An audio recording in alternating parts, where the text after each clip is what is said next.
Bismillahirrahmanirrahim. So, I have this. So, see, there are in Islamic regulation of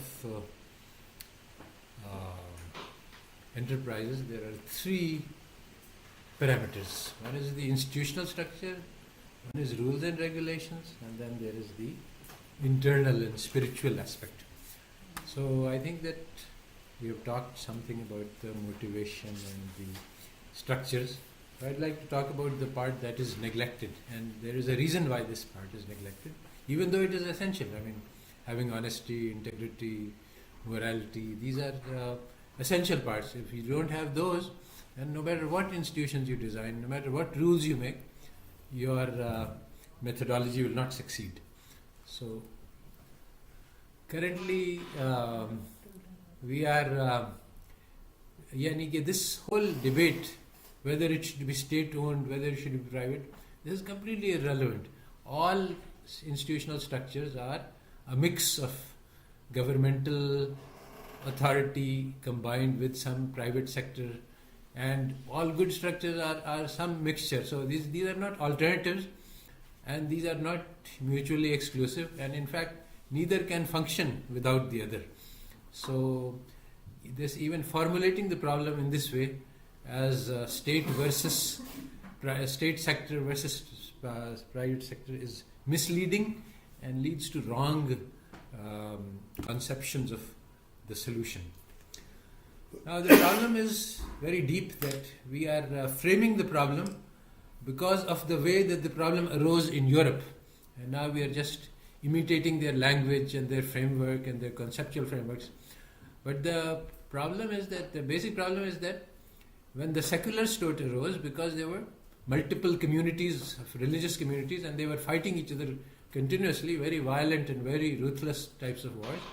So the decision was made by the religious people, okay, let's try to organize the state on a secular way, going outside of religion. Now, there was a conception of the state as one body, an organic whole, striving together for the common purpose. This conception was completely lost because there was no common goal. So once the possibility of collective action is lost, then there is only one possibility for collective action. And this dichotomy, that there is private versus state, this then arose because there is no community. Now, either if you want to take collective action, it has to be done by the state, and otherwise you have to leave things to the private. So now there is no intermediate. There were no common goals, and so the rule of law arose because that's the only way that instead of thinking of a state as a collection of people working together for a common goal, in which case you don't need laws because the ethos is sufficient. But when you have different collections of communities fighting each other, the rule of law is necessary to maintain an order, to make sure that everybody agrees to play by the same rules, because they don't share the same understanding of meaning of life, and they don't share the same ethics. So, one of the interesting side outcomes of this was that these two things, freedom and wealth, both of these are means to an end and very clearly recognized as such. My freedom is valuable only if I am free to do something which I like to do. If I am made to choose, I am made free, but I can only choose between bad options, it's useless. Similarly, wealth is useful only if I can use the money to do something that I would like. But within a collection of communities which have to work together and don't have common goals, then the only thing you can do is to say that let everyone be free and let everyone have the means, the material means to pursue whatever end they want to pursue. So this was the only thing on which collective agreement could be reached. So when these were promoted to be consensus values of the committee, it was clearly understood by all that these are not ends in of themselves. But gradually, through a complex historical process in which faith in religion was lost, the meaning of life was lost, and so these means became ends. So Amartya Sen in his book Development is Freedom starts by explaining that wealth is only a means to an end, and he goes into great detail, but he does not realize that freedom is also a means to an end, and that's because suppose I am free, then what should I do? That is something which religion tells us, and if you don't have religion, nobody can tell you. So freedom itself, which is an intermediate goal, must be taken as the final goal. So because religion was taken out of the picture, so the fact that capitalism arose from religious roots has been lost, and this is a very important part of the story. If we want to understand capitalism, we have to understand religion and how it gave rise to present day capitalism. And both Tawney and Weber are extremely important in understanding this. They both explain that basically capitalism arose because the human motivation was re-engineered towards the acquisition of wealth. One of the reasons that the wealth became basically pursuit of wealth in Christianity is extremely bad, and it's in all religious traditions it is not considered a good thing. The wealthy cannot enter the kingdom of heaven, just like the camel cannot pass through the eye of the needle. Or there are many such things in the Bible. But basically, one of the things that was mentioned, this is Weber's idea, that Calvinism took the position that some people are chosen and this is destiny, but if the person has wealth and riches and luxury, then that shows that he is chosen. So people strive for getting wealth, not because not in order to use wealth to do something, which is wealth as a means, but because having wealth will show that I am the chosen of God. Now this fact is explicitly derived by Surah Al-Fajr ke فَأَمَّا الْإِنسَانُ إِذَا مَبْتَلَاهُ رَبُّهُ فَأَكْرَمَهُ وَنَعَمَهُ فَيَقُولُ رَبِّي أَكْرَمَنِ. So we don't believe in this, but Calvinists did, and so they turned work into the sacred duty. And Christianity is a religion of monasticism, asceticism, renouncement of the world.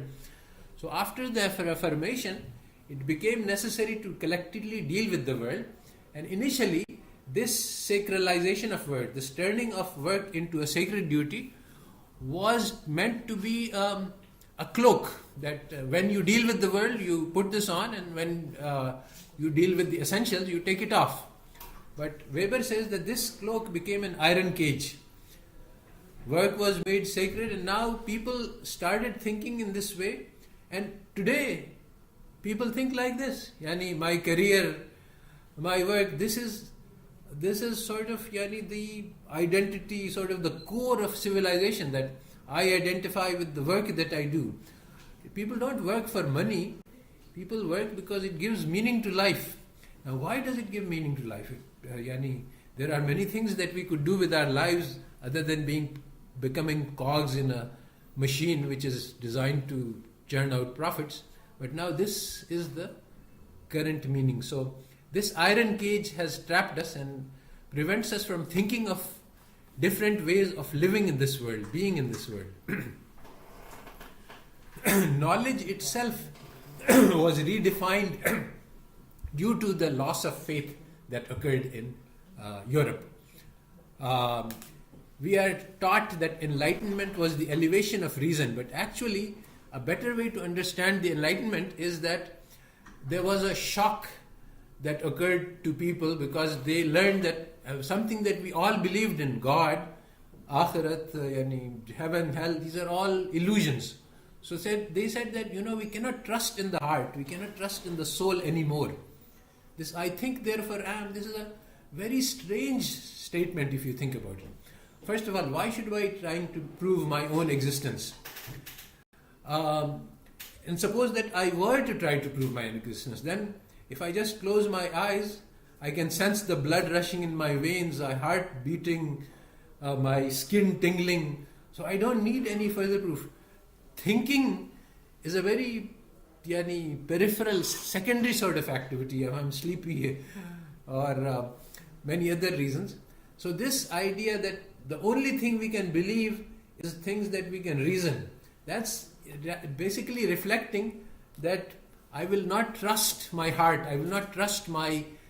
And so this led to a loss of understanding of who human being is. What is the spirit which drives human being? What is the intentions? And that's led to shallow politics, shallow economics. Economics says that the purpose of life is consumption. You maximize the pleasure you get from consumption. This is totally ridiculous. It's not empirically true.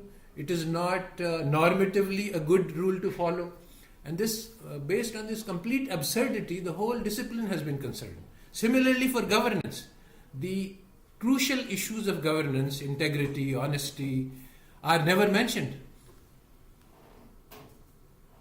So today, if we want to understand why there is difficulty in Pakistan with state-owned development, we have to go through the motivations.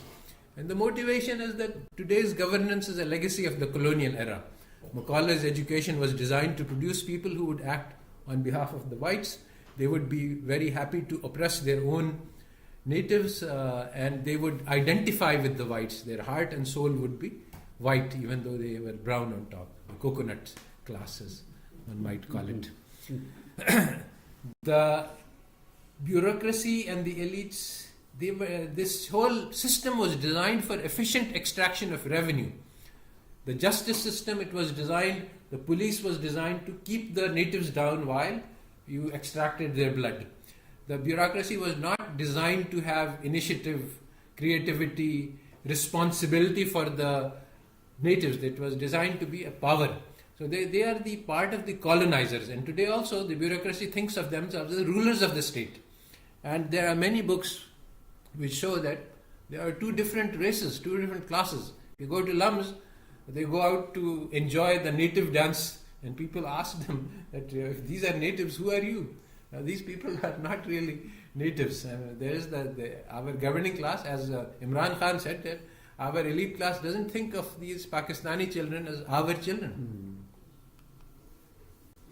So, if we want to, so with this kind of a mindset, you cannot fix governance. So, the first step is that we have to go back to create consensus and common goals. I think that my father wrote a book called Pakistan, a Nation Divided, in which he mentioned that there's the English-speaking class and the vernacular class, and these two live in different countries. The English-speaking class, their dogs get better health treatment than the average child of the poor. They have different aspirations. They have different goals of what progress means. So, we have to, if we want to fix our state enterprises, we have to change the mode of organization. See, once the current thinking of the bureaucracy is that now I have joined the ruling class and now I am part of the privilege. The idea of that we have to do some work here, this is not part of the culture. Once you join, then you are part of the rulers and you just extract your rent. I mean, you are part of the rentier class. You earn because you are part of the ruling class. It's your right. So the idea that we should be providing services and that this is what it's all about. Can it be done? It has been done in many places. Re-engineering social consensus and successful development depends on it. Malaysia, Mahathir gave us a talk in Islamic University once, and he explained that the first thing he did was that there were three classes: the Chinese, the natives, and the Indians, who were all in different positions. He got leaders of these communities together and he said that, look, let us work together to increase the size of the pie. So far we have been fighting each other to get a bigger piece of the pie. But if we work together, we can make the pie so large that our piece will automatically. So that's basically building consensus. And that's what we need to do here as well. Now, the capitalist system, which is what we are trying to emulate, we say that the social, the collective, the communal system does not work. The state enterprise do not work. So, how to fix it? Well, make profits the sole motive. This does not work well in the USA. I mean, the Harvard University professors are saying that what we have done leads to lack of integrity, it creates inequality, instability, injustice. It's on the verge of destroying the planet, because for these people, the species of animals is just fur, and the Amazon is just wood for furniture, and the only thing that matters is profits. And tobacco was sold and is sold, even though it's known to be cancer. Sugar is very harmful. Drugs today, thousands of harmful drugs are being sold for profits. The oil industry is a scandal. I don't want to. So the profit seeking. So what we are trying to say here, when we are saying state-owned enterprise should be replaced by privatize, we are saying that the communal motive of public service does not work. Let us replace it by the profit-seeking motive. But this is not the right solution at all. We have to come up with the right motivations. So we have to use motivational strategies which are culturally aligned. So for example, in Islam, so we can't follow China. China used the Confucian model, and that's perfect. Works very well for them, but it will not work here.